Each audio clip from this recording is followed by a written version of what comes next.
والتين والزيتون وطور سينين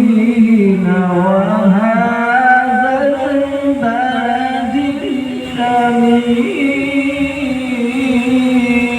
الأمين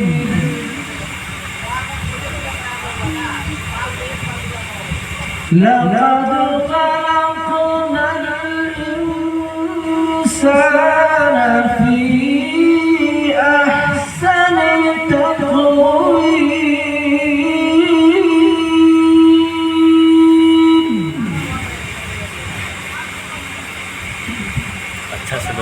ثم رددناه أسفل سافلين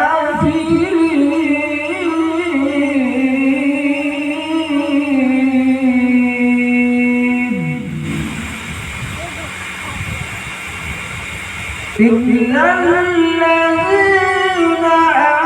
آمنوا وعملوا الصالحات فلهم أجر غير ممنون فما نكذبك بعد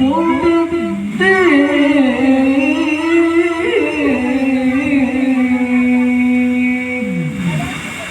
أليس الله بأحكم